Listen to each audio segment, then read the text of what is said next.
Hello student, आपका स्वागत है आपके अपने स्टडी चैनल राजवती एकेडमी में। आज हम लोग ऑब्जेक्टिव के सेशन में फिर से मात्र 15 क्वेश्चन पर आज हम लोग चर्चा करेंगे। 15 क्वेश्चन होंगे और इसमें जिस विद्यार्थी के 15 में 15 सही हो वो क्या करेंगे, कमेंट जरूर करेंगे।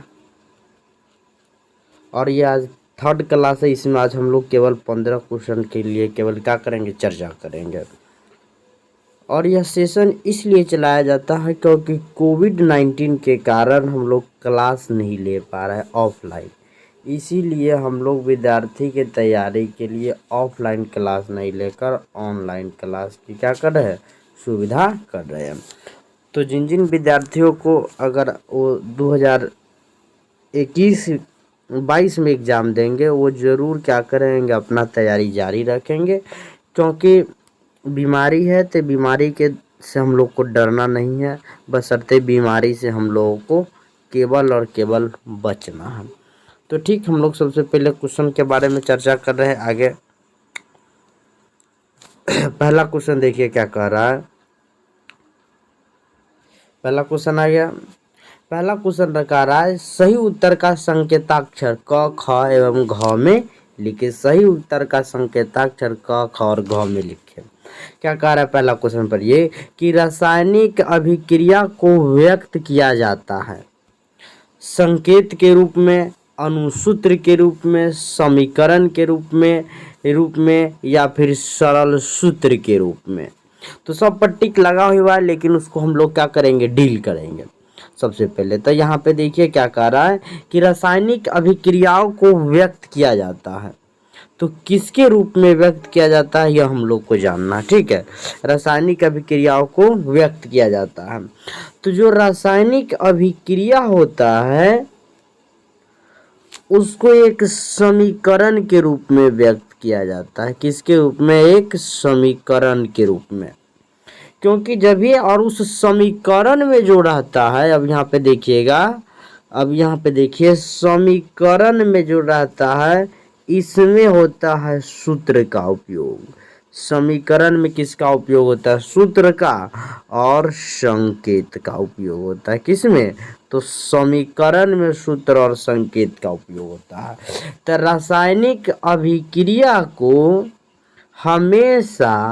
हमेशा समीकरण द्वारा क्या किया जाता है, व्यक्त किया जाता है।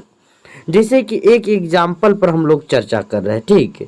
जैसे कि एक एग्जाम्पल ले रहे हैं, यहाँ पे देखिए।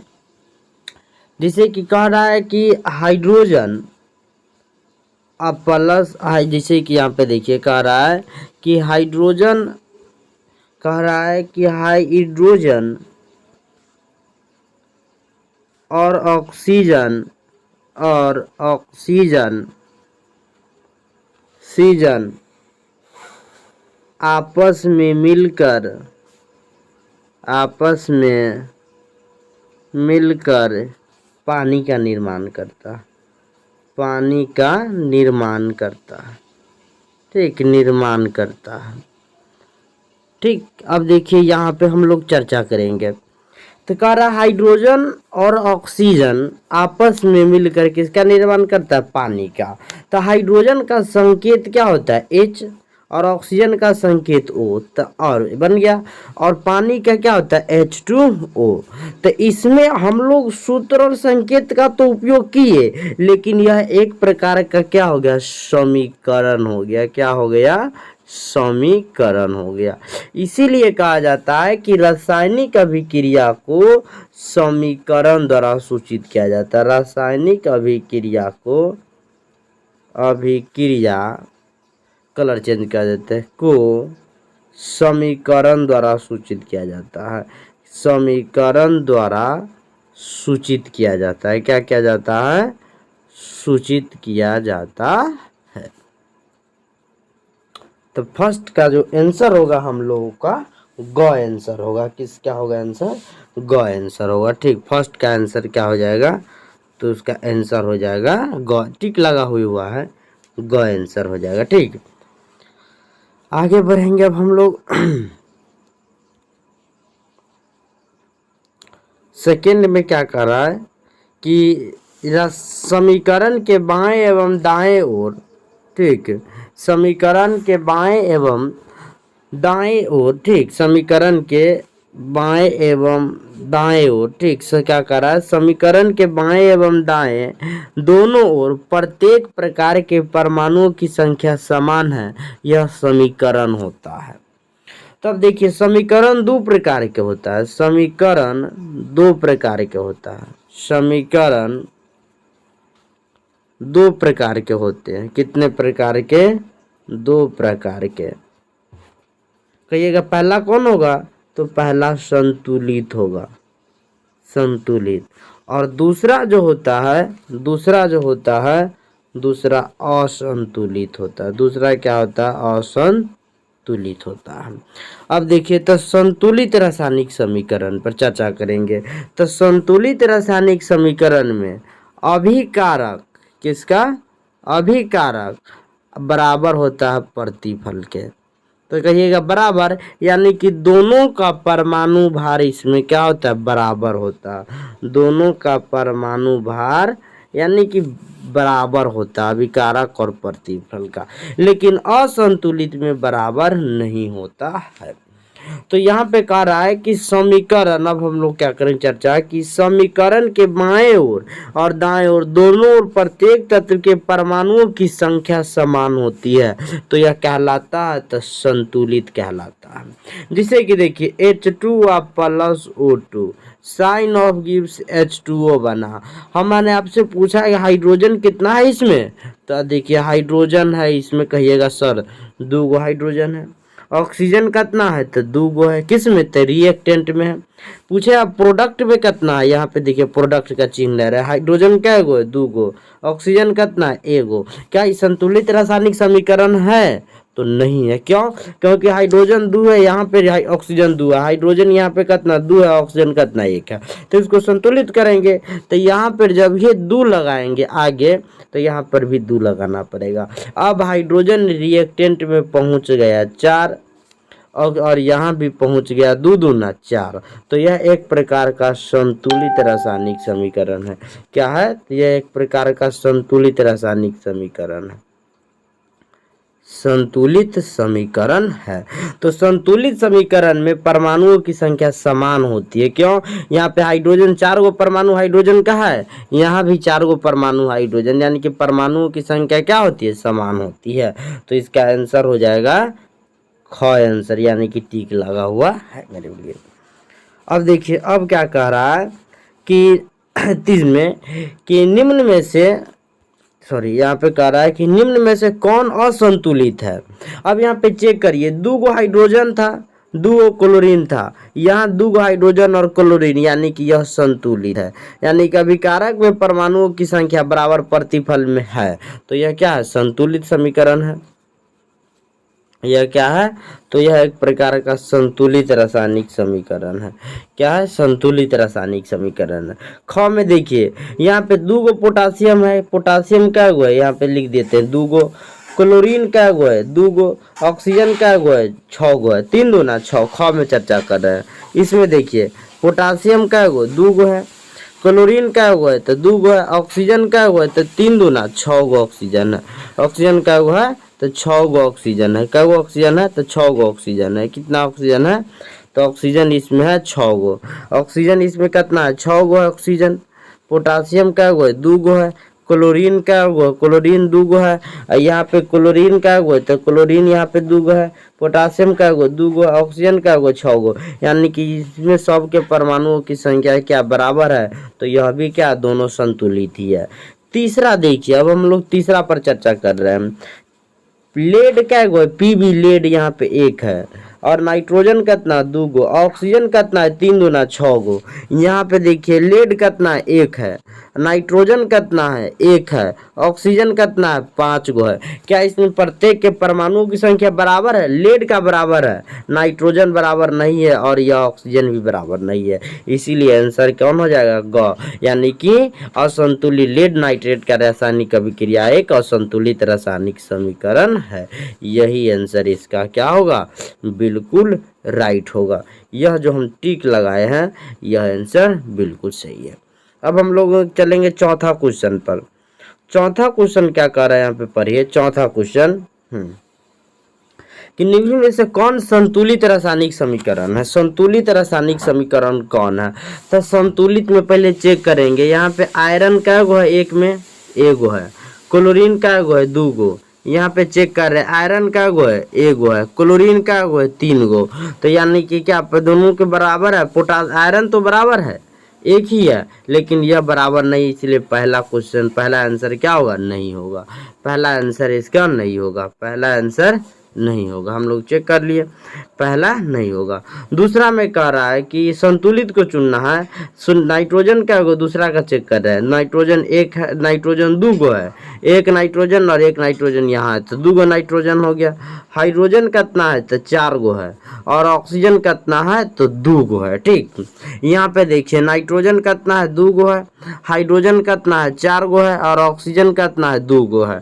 ऑक्सीजन बराबर है, हाइड्रोजन बराबर है और नाइट्रोजन बराबर है। यानी कि संतुलित रासायनिक समीकरण उसे कहते हैं कि वैसा रासायनिक समीकरण जिसमें अभिकारक एवं प्रतिफल दोनों के प्रत्येक तत्वों के परमाणुओं की संख्या बराबर होती है, तो उसे संतुलित रासायनिक समीकरण कहते हैं। तो उसे क्या कहते हैं, संतुलित। तो पहला जो का जो आंसर होगा वह ख आंसर होगा, क्योंकि सब के सब बराबर है। सब के सब क्या है, बराबर है। इसका आंसर कौन हो जाएगा, ख। यहाँ पे टिक लगा हुआ है। अब यहाँ पर भी ये सब चेक भी करने से हम लोग को फायदा नहीं है, क्योंकि सब में क्या अलग अलग है। इसलिए चौथा का जो आंसर होगा हम लोगों के पास ख होगा। पांचवा में चल रहा है कि कैल्शियम कार्बोनेट को गर्म करने पर कैल्शियम ऑक्साइड एवं कार्बन डाइऑक्साइड बनते हैं, किस प्रकार की रासायनिक अभिक्रिया है। कैल्शियम ऑक्साइड को CaO प्लस किसके साथ कर रहा है, CO2 के साथ। किसके साथ, CO2। साइन ऑफ गिव्स जो बनता है CaCO3 बनता है। यह कैल्शियम ऑक्साइड है, क्या है, कैल्शियम ऑक्साइड है यह। ठीक, और यह जो है यह कार्बन डाइऑक्साइड है। और बनता क्या है, तो कार्बोनेट बनता है। तब दो गो छोटका छोटका यौगिक है, एगो यह छोटा यौगिक है और एक यह छोटा यौगिक है। तो दोनों आपस में मिल करके किसका निर्माण किया, एक बड़े यौगिक का निर्माण किया। एक बड़े यौगिक का निर्माण किया, एक बड़े यौगिक का। तो यह एक प्रकार का संयोजन रासायनिक अभिक्रिया है। सॉरी, कैल्शियम कार्बोनेट को गर्म करने पर, तब इसको जब गर्म करेंगे तब टूटता है। यह एक संयोजन है, यह जो हम बताए हैं यह संयोजन है। लेकिन यहाँ पे क्वेश्चन उल्टा है, यानी वियोजन का कह रहा है कि कैल्शियम कार्बोनेट को गर्म करने पर, कह रहा है कैल्शियम कार्बोनेट को गर्म करने पर कैल्शियम ऑक्साइड और कार्बन डाइऑक्साइड यानी CaCO3 है, इसको गर्म कर रहे हैं, तो हम लोग को CaO प्लस CO2 प्राप्त होता है। क्या प्राप्त होता है, CaO।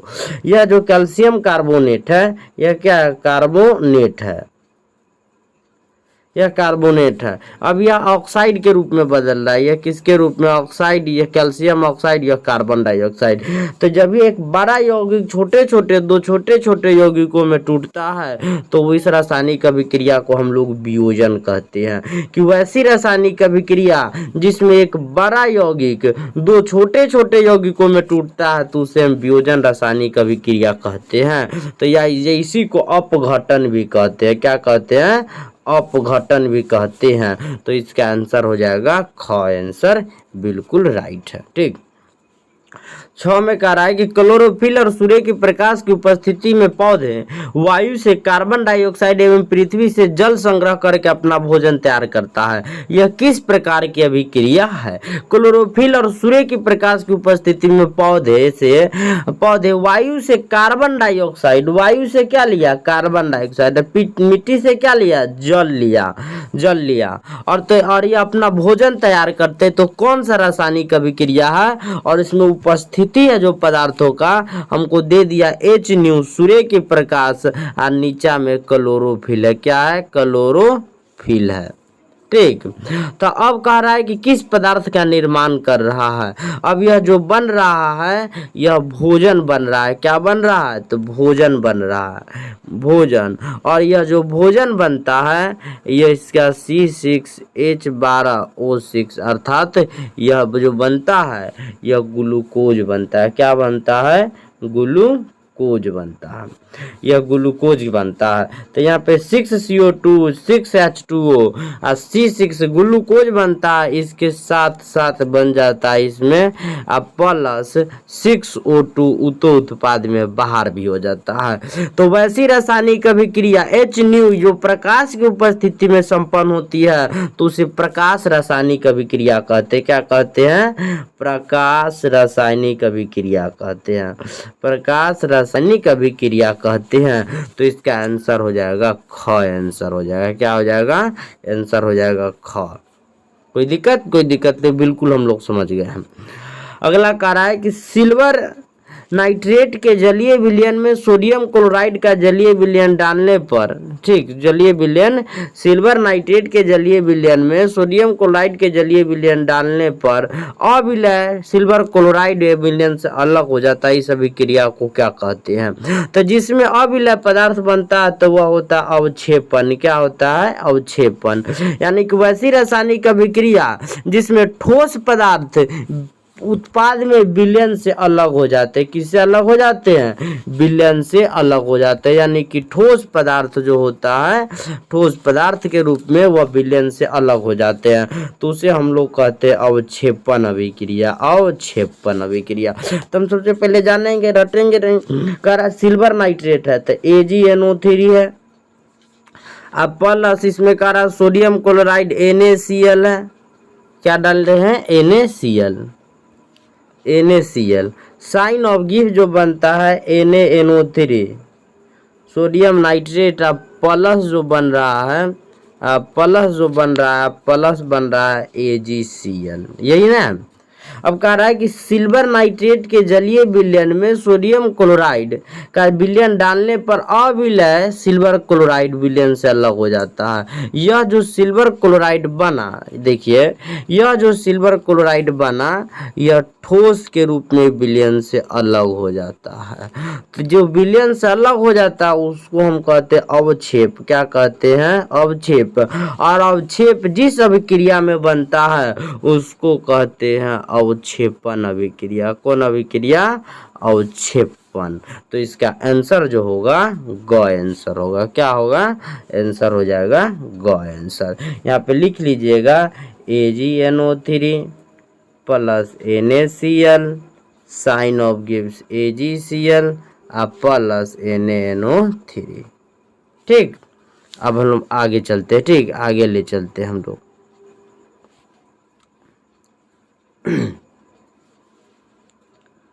अब 8 में कह रहा है कि सोडियम हाइड्रोक्साइड और हाइड्रोक्लोरिक अम्ल के बीच अभिक्रिया होने पर सोडियम क्लोराइड और जल बनते हैं। अब देखिए यहाँ पे सोडियम हाइड्रोक्साइड NaOH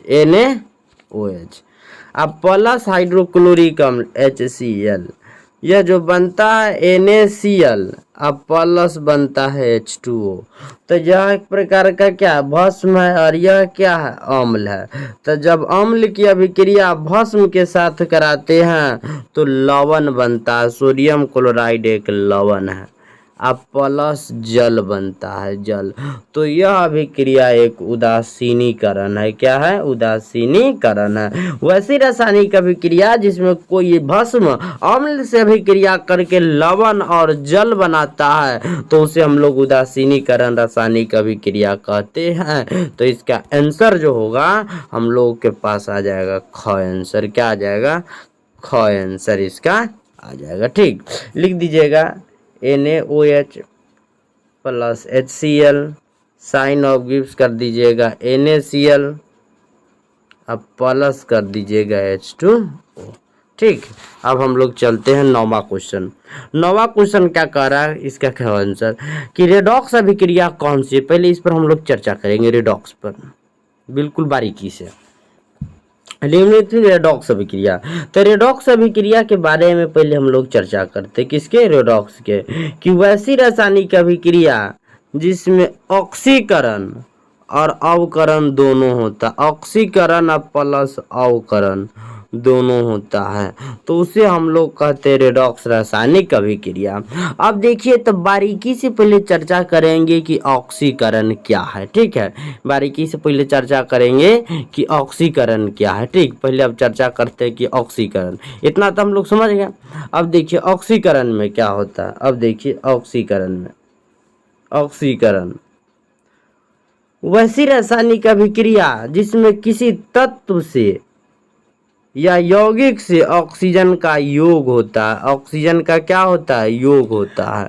योग मतलब जुड़ाव होता है, ऑक्सीजन जुड़ता है। ठीक है, किसी तत्व यौगिक से ऑक्सीजन जुड़ता है और हाइड्रोजन का निष्कासन होता है, और हाइड्रोजन क्या निष्कासन होता है, तो वह ऑक्सीकरण कहलाता है। क्या कहलाता है? ऑक्सी वैसी रासायनिक अभिक्रिया जिसमें किसी तत्व या यौगिक से ऑक्सीजन का योग होता है और हाइड्रोजन का निष्कासन होता है। क्या होता है? तो निष्कासन, तो यह ऑक्सीकरण रासायनिक अभिक्रिया कहलाता है। ऑक्सीकरण समझ गए। अब चर्चा करेंगे कि अवकरण क्या है। क्या करेंगे? अवकरण।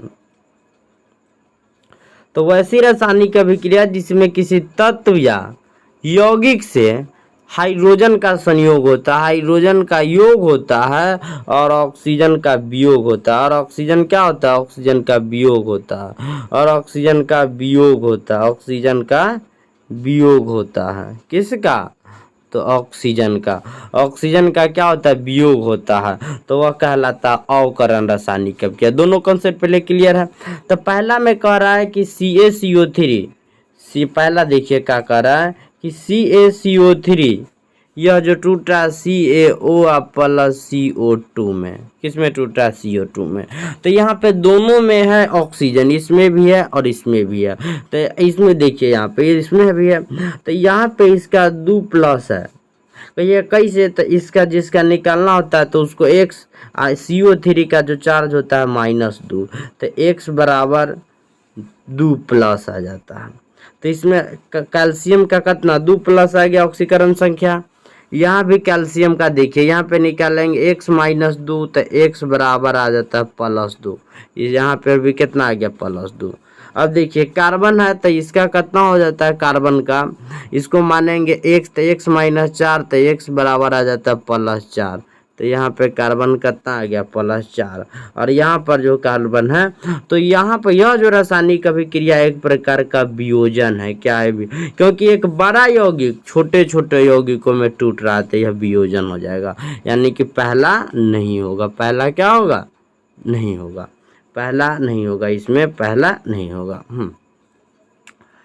दूसरा कह रहा है कि ZnO प्लस C। अब देखिए इस पर चर्चा करें। Zn प्लस CO, अब जिसका ऑक्सीकरण संख्या निकालना रहता है उसको x निकालते हैं, या फिर सीधा हम लोग चर्चा करें कि किसी तत्व या यौगिक से ऑक्सीजन का संयोग, ऑक्सीजन का क्या होगा? संयोग होगा, तो ऑक्सीकरण, वियोग होगा तो अवकरण।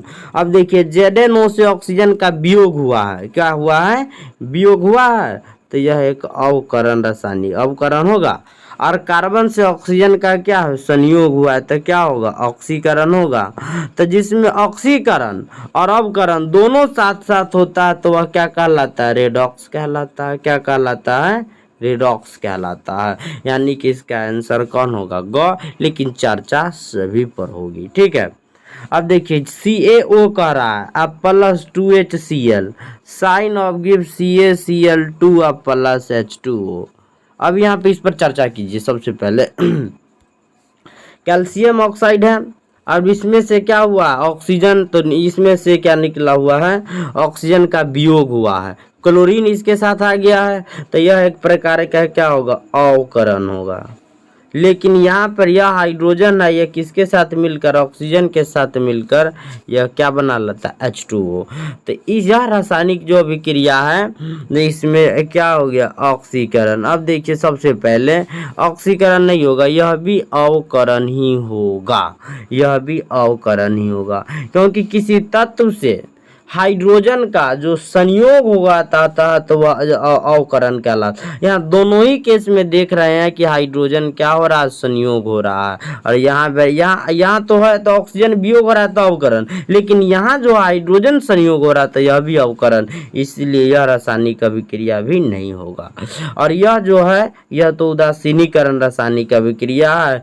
कोई अम्ल है और किसके साथ अभिक्रिया कर रहा है, भस्म के साथ, साइन ऑफ गिब्स बना रहा है लवण ना प्लस जल, तो यह तो होगा उदासीनीकरण का, किसका, उदासीनीकरण रासायनिक अभिक्रिया, तो यह भी आंसर नहीं होगा। तो इसीलिए 9 तक तो हम लोग कंप्लीट है पूरा, कोई दिक्कत नहीं इसमें। 9 तक में हम लोग को कोई दिक्कत नहीं। अब हम लोग 10 में चर्चा करते हैं, ठीक, कितना में, 10 में। कह रहा है निम्नलिखित में से ऊष्माक्षेपी अभिक्रिया कौन सी है, कह रहा है ऊष्माक्षेपी। तब समझिए ऊष्माक्षेपी क्या होता है। ऊष्माक्षेपी पहले समझ लीजिए, वैसी रासायनिक अभिक्रिया जिसमें प्रतिफल में ऊष्मा प्राप्त होता है। प्रतिफल में क्या होता है, ऊष्मा प्राप्त होता है। तो प्रतिफल में ऊष्मा, तो ऊष्माक्षेपी। कहिएगा सर कैसे, तो कार्बन है और ऑक्सीजन को जलाते हैं तो CO2 बनता है, और प्लस ऊष्मा भी प्राप्त होता है, प्लस ऊष्मा। इसी को हम लोग इंग्लिश में कहते हैं हीट। देखिए जब कार्बन को ऑक्सीजन की उपस्थिति में, तक कार्बन डाइऑक्साइड प्लस ऊष्मा, जैसे कि जाड़े के समय है, ठीक है, क्या है, जाड़े का समय। अब यहाँ पे चर्चा कीजिए कि अब देखिए जाड़े के जो समय में होता है, जाड़े के समय में हम लोग पुआल को जलाते हैं। किसको जलाते हैं, पुआल को। और पुआल में जो होता है वह सेलुलोज, जो अब स्टार्च की मात्रा रहती है, स्टार्च, क्योंकि चावल इसे प्राप्त होता है और चावल में स्टार्च आता है, क्या आता है, स्टार्च।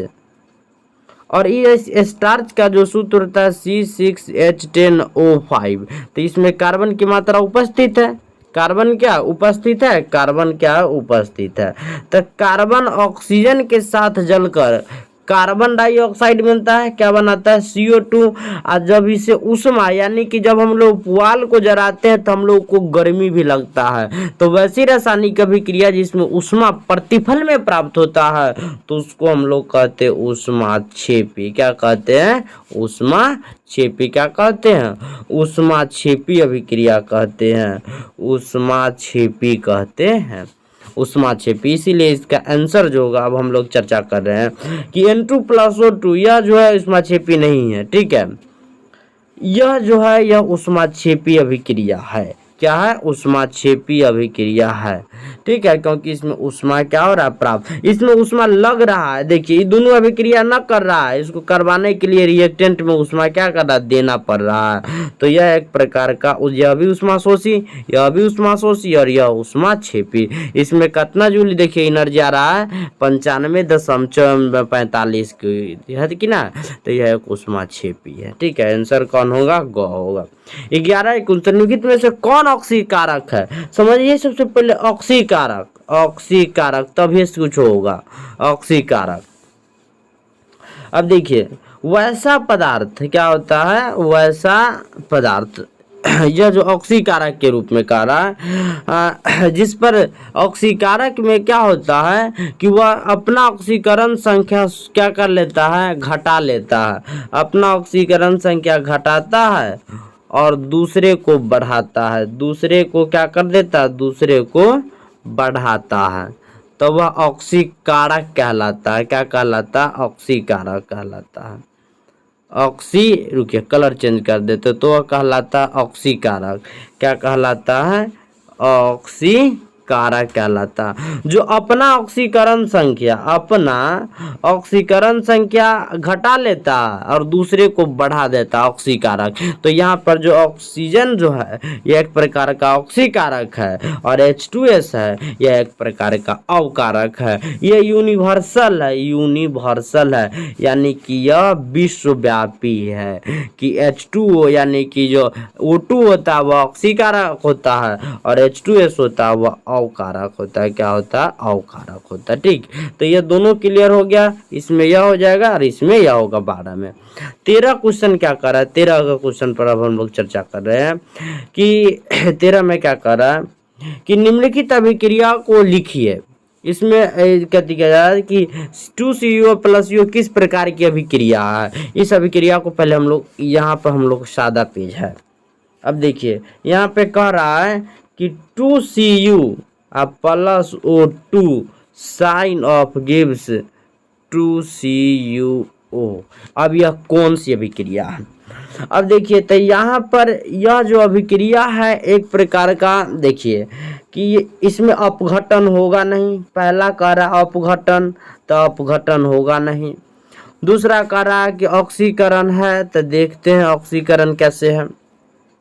तो ऑक्सीकरण में हम लोग पढ़े हैं देखिए ऑक्सीकरण में कि Cu2CuO plus O2 sign of give CuO। तो किसी यौगिक से यहाँ पे यह नहीं है, ठीक है, किसी यौगिक से ऑक्सीजन का योग ऑक्सीकरण कहलाता है। किसी यौगिक से ऑक्सीजन का योग ऑक्सीकरण कहलाता है। क्या कहलाता है? ऑक्सीजन का योग ऑक्सीकरण अभिक्रिया कहलाता है, ऑक्सीकरण कहलाता है। तो इसमें कॉपर जो है यह ऑक्सीजन के साथ मिलता है और तब कॉपर ऑक्साइड का निर्माण करता है। तो यह एक प्रकार का क्या हो जाएगा? ऑक्सीकरण अभिक्रिया होगा। 10 में शरीर में भोजन का पाचन किस अभिक्रिया? वह भी ऑक्सीकरण है, क्योंकि देखिए C6H12O6 यह जो ग्लूकोज की जो होता है शरीर में, देखिए यहाँ पे कि यह जो शरीर में हम लोग भोजन लेते हैं C12H22O11 यह क्या सुक्रोज है। क्या है? सुक्रोज, अर्थात चीनी है। चीनी होता है सुक्रोज। जब ये इसका H2O के साथ रासायनिक अभिक्रिया जो होता है तब यह जो निर्माण करता है यह C6H12O6 ग्लूकोज प्लस ऊर्जा देता है। क्या देता है? ऊर्जा। तो यह इसमें बिना ऑक्सीजन अगर न रहेगा तो यह अभिक्रिया नहीं होगा। यह अभिक्रिया, क्योंकि शरीर में ग्लूकोज का निर्माण H2O में क्या ऑक्सीजन है कि ना है, तो यह एक प्रकार का ऑक्सीकरण। और शरीर में जब भी देखिए कि कोविड-19 के लोग को ऑक्सीजन कम जाता है तो इसमें उसका जो पाचन क्रिया बंद कर देता है। तो बंद करने के बाद क्या होती है? व्यक्ति की मौत हो जाती है। मौत हो जाती है यानी कि बिना ऑक्सीजन के तो काम नहीं ना होगा। तो शरीर में भोजन का पाचन एक प्रकार का ऑक्सीकरण है, क्योंकि वह ऑक्सीजन की उपस्थिति में संपन्न होती है। कोई दिक्कत है? कोई दिक्कत नहीं। तो इसका भी आंसर क्या हो जाएगा? ख हो जाएगा। 15 में निम्नलिखित में से कौन सा पदार्थ बिना ज्वाला के जलता है? यानी कि बिना ज्वाला के, बिना आग के कौन सा पदार्थ जलता है? तो वह होता है कोयला। क्या होता है? कोयला। बाकी सब जलता है। मोमबत्ती के ज्वाला के 3 क्षेत्र होते हैं। एक होता है केंद्रीय मंडल, ठीक है, केंद्रीय मंडल। दूसरा हो जाए पहला। दूसरा हो जाता है प्रकाशमान मंडल। दूसरा क्या हो जाता है? दूसरा हो जाता है प्रकाशमान मंडल। और तीसरा जो होता है वह होता है प्रकाशहीन मंडल। यानी कि सभी पदार्थ ज्वाला के साथ जलते हैं लेकिन किरोसिन नहीं जल। मेथेन भी ज्वाला के साथ, किरोसिन भी, मोमबत्ती भी लेकिन बिना ज्वाला के यह कोयला जलता है। तो 15 के 15 क्वेश्चन जिन विद्यार्थियों का राइट आया होगा वह बिल्कुल कमेंट कीजिएगा, ठीक है, कमेंट करेंगे। और अपने जो तैयारी को आगे बढ़ाइएगा, अपने तैयारी को जो क्या कीजिएगा, आगे बढ़ाइएगा, क्योंकि कोविड-19 से डरिए मत, इससे लड़िए, ठीक है। कोविड-19 से लड़ना है, डरना नहीं है, ठीक। तो आज के लिए इतना ही। All the best.